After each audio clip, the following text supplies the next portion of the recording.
Bienvenue dans Active 27, mesdames et messieurs. Je reçois pour vous maman Fifi Bilolo qui a prêché en cette 17e journée de 27 matins de prière. Bonjour maman. Bonjour mon frère. Comment vous allez? Ça va très bien, merci. Quelle différence y a-t-il entre un enfant et un fils? Je pense l'avoir dit dans la prédication. Je parlerai plus des caractéristiques d'un enfant et d'un fils.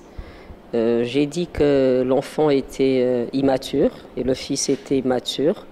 Mais il faut dire que dans la Bible, il y a des petites nuances, mais en grec, il faut dire que la différence y est. L'enfant est inconstant, il est vacillant. L'enfant ne sait pas ce qu'il doit faire, il a besoin d'un tuteur. Mais le fils est mature, il sait ce qu'il doit faire, il sait qu'il peut agir sans le tuteur. Le fils connaît la direction.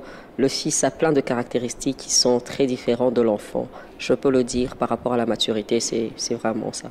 La maturité met-elle un accent sur l'héritage ou en d'autres mots, pour hériter, il faut être un fils? Je dirais que la maturité, mettre l'accent sur l'héritage, je dirais oui et non. Mais plus on mûrit, on a plus droit à l'héritage parce que ça rassure le Seigneur dans le sens où nous n'allons pas gaspiller l'héritage. Le Seigneur veut octroyer l'héritage à des enfants, à des fils matures qui vont fructifier l'héritage. C'était ça la pensée. Pendant votre prédication, vous avez parlé de l'identité. Que nous enseigne l'identité?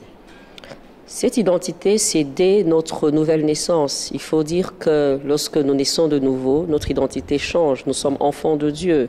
À tous ceux qui l'ont reçu, à tous ceux qui ont cru en son nom, a donné le pouvoir de devenir enfants de Dieu. Nous sommes enfants de Dieu. Je pense que ça, c'est la réponse première. Et puis après, nous sommes le sel de la terre, lumière du monde, une ville située sur la montagne. Bref, il y a l'identité d'un enfant de Dieu est formidable. Merci beaucoup. Que faut-il faire pour ne pas être disqualifié?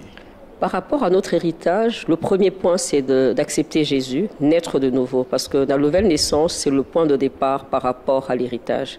Mais il faut dire qu'il y a des niveaux dans l'héritage. Plus tu mûris, plus tu as droit à plus de Seigneur. Alors pour ne pas se disqualifier, je pense qu'il faut être concentré, il ne faut pas être distrait, il ne faut pas se mélanger, il faut atteindre les objectifs de Dieu. Dieu trouvera sa part et là, il te donnera plus de son héritage. Parce que dans son héritage, il y a l'onction, dans son héritage, il y a des bénédictions, dans son héritage, il y a tout un dépôt de grâce. Alors je pense que cet attachement, ces sérieux avec Dieu nous permettra de ne pas nous disqualifier avec Dieu et hériter au maximum de l'héritage. Dans le royaume de Dieu, il y a ceux qui sont déjà faits, ceux qui n'ont pas encore été faits. Oui. C'est quoi la nuance en fait? La notion du déjà et du pas encore, en fait, le déjà, c'est ce que nous voyons. Lorsque nous recevons Jésus-Christ, il y a le déjà. Jésus-Christ nous sort de la pauvreté, Jésus-Christ nous sort de l'opprobre, Jésus-Christ est venu nous affranchir. La Bible dit que si le Fils vous affranchit, vous êtes réellement libre. Mais cette liberté, c'est vrai sur la terre, mais nous avons aussi accès à la vie éternelle. Ça, c'est le pas encore. Bien que nous l'avons, mais pas encore. Okay. Il faut dire que lorsque Jésus viendra, nous hériterons maintenant des choses merveilleuses qu'il a prédestinées pour nous dans l'éternité. Ça, c'est les pas encore. Des choses que Dieu a prédestinées pour nous. Pour finir en beauté, vous avez dit que le Fils assure et assume. Oui. Le Fils assure et assume. Bon, c'est une tautologie ou bien une façon de parler. Assumer, moi je vois, il est responsable. Il assure, il joue très bien son rôle et le Fils se sent bien dans l'ouvrage, le Fils se sent bien dans la tâche. Il assume et il assure. Exactement. S'il faut réduire ou soit parler avec breveté de votre sous-thème de ce matin à un homme et à une femme qui vous suit en ce moment, en regardant la caméra. J'ai parlé du sous-thème, le chrétien mature. J'ai fait une différence avec le chrétien immature. Mais j'ai parlé des caractéristiques du chrétien mature. La première chose, il est passé de l'étape d'enfant à celui de fils ou d'adulte, c'est-à-dire la différence entre l'enfant et l'adulte.